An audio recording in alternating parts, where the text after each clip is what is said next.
Aquarius Sun, Moon, Rising, Venus. This is your Imbolc reading. So this is a seasonal reading and applies from February 1st onward. We're looking at the past, present, and future energies. And if you don't know about Imbolc, it is a Celtic holiday, I guess you could say, or festival celebrating the beginning of spring. Or that spring is in sight. And is ruled by the goddess Bridget, or was dedicated to the goddess Bridget here, goddess of poetry, prophecy, and healing, smithery of the heart. So we're asking for messages for Aquarius, Sun, Moon, Rising, Venus.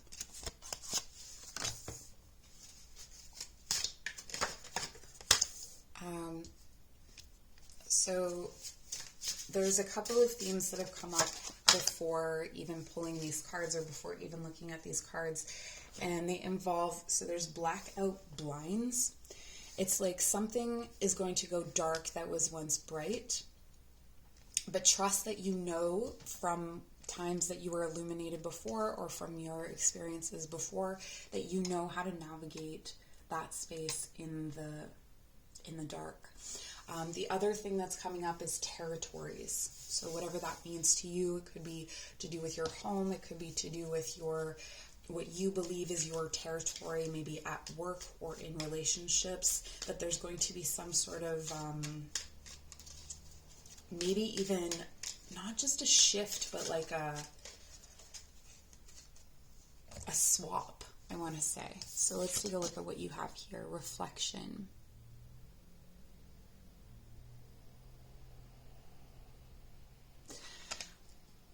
Something else is going to illuminate what you used to illuminate. So someone else is going to be acting as the sun, reflecting light off of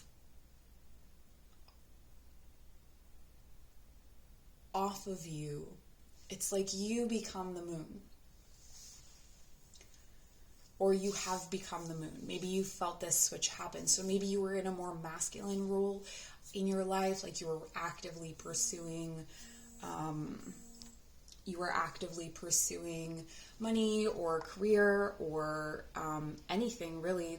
When you're feeling very, that masculine energy, it's like you're now coming into a time when you are going to be in more of a feminine energy. And it doesn't matter your gender here or how you identify, because we all have both inside of us, right? And so sometimes there's different reasons why you might drop into this feminine energy. Maybe it's because you had too much masculine and you need to balance it out.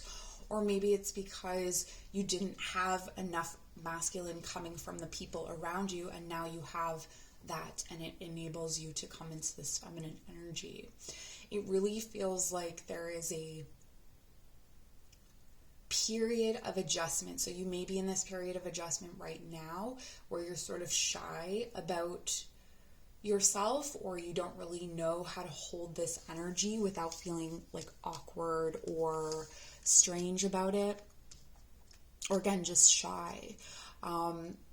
Maybe this nurturing side of yourself is hard, like this vulnerability. It's interesting, this has come up, that came up with Capricorn in a way too, and you're both ruled by Saturn, so I wonder if it has something to do with what's going on with Saturn this year.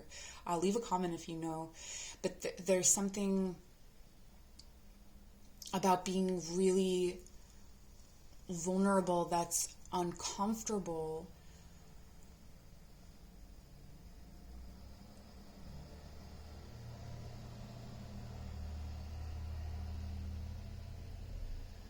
And there's going to be, what's needed is an energy to just like, she's slouched here. She's kind of protecting her heart, is like to actually just like fully open up to that and embrace that. And we have intention.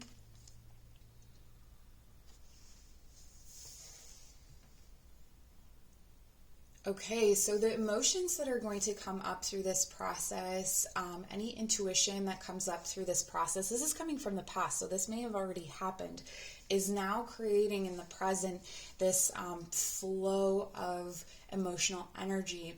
And trust where your emotions are taking you, okay? Aquarius is not typically, like, you're an air sign, right? So that's not typically an emotional sign, nor is it a sign of self. But I feel like this has a lot to do with self. If you're trying to apply this to the collective right now, stop it. Stop it right now. This is about you. Okay, this is not about a collective shift. This is not about someone else. This is about you. Okay, and I feel like this needs to be driven home because this is your own independent stream of intuition and emotionality.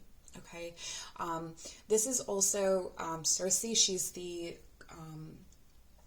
in mythology, she's a sorceress and a shapeshifter, and she can not only shift her own shape, but she can shift the shapes of others. Wow, that was a mouthful.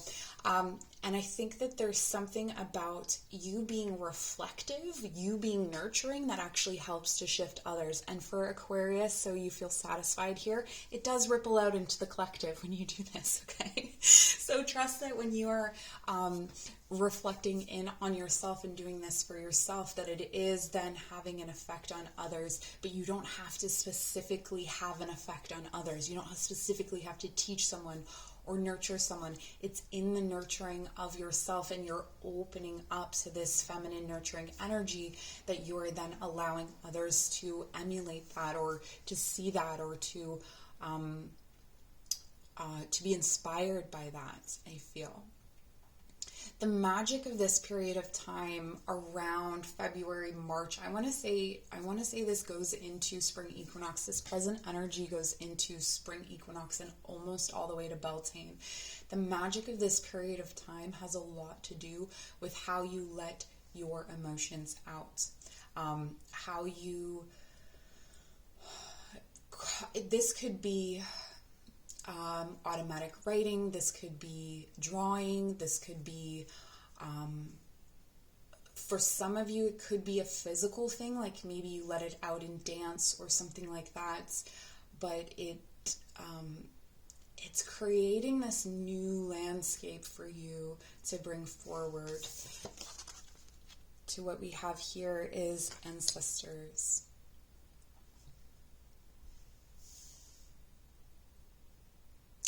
Okay, so this is a really specific message for those of you who have some kind of situation where you're dividing property, or where you have, this is very, very specific. Okay, if you have been supporting, or if something comes up where you have to support, let's say, your siblings through the death of a parent or something like that, I'm very sorry. I think you would know if this is coming. Like, I don't think this is going to be a shock or a surprise to you, or a grandparent or something like that.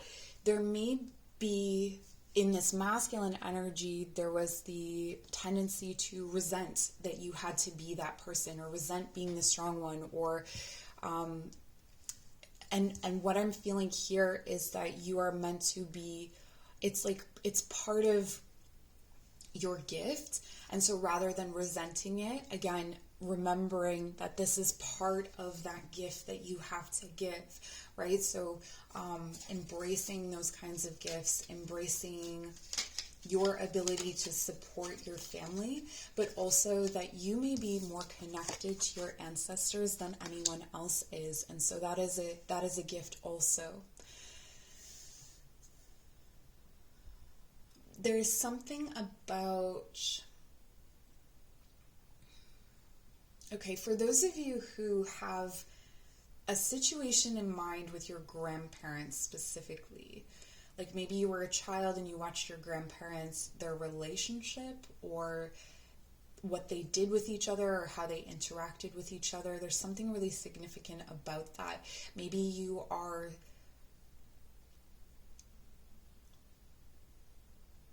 been trying to create that, and this is the missing piece, is this feminine energy. You know what this is reminding me of is, it's sort of like if you looked at your grandmother and you thought, oh, she was like a slave to the home and whatever else, or you had this perspective on femininity or traditional gender roles. that it was only this way. Like, it was just so that the woman was subservient. It was just, because society told her to do so. And then you start looking, or you start hearing from older people where it's like, but she really enjoyed helping others. She really enjoyed, she got a lot of pleasure out of making those meals. So while that may be true for some women, that, it was a way of kind of trapping them or keeping them in a space that they didn't want to be in. For this specific situation, it's not wrong to believe that this person was empowered in her role as a nurturer. And I think that's really key here as well. For those of you who identify as men, there is a power in being a nurturer. There is a power in balancing both the masculine and feminine. The most powerful people that I know are the people that walk that line between, where they're able to call on both.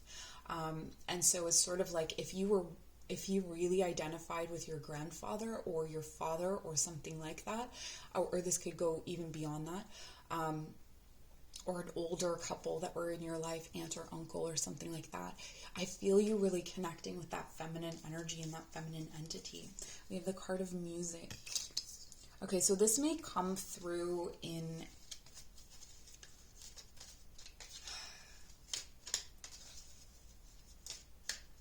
This may come through first, this emotionality and this switch may come through in the music that you listen to, or the way that you approach lyrics or melody in some way. Like a song may make you cry, or something artistic may make you cry, or you may pick up an instrument or a creative pursuit that you had left, or maybe you've already done this, that you had left behind, and you're picking it up, and it's starting to teach you something about something that you had forgotten about yourself, perhaps for a time. There's a melody to be heard in the deepest parts of the woods if only we listen. Yeah, so there's a deep part of yourself that's trying to communicate to you now. It's crazy how similar this is to Capricorn. It's different, but it's similar. And then we have the card of journey, branch out to new worlds. Something you hadn't considered, branching out to new worlds. It's in this shape-shifting. There's so much shape-shifting here. Reinventing yourself almost. This could be the way that you dress. This could be the way that you... like any way that you creatively express yourself.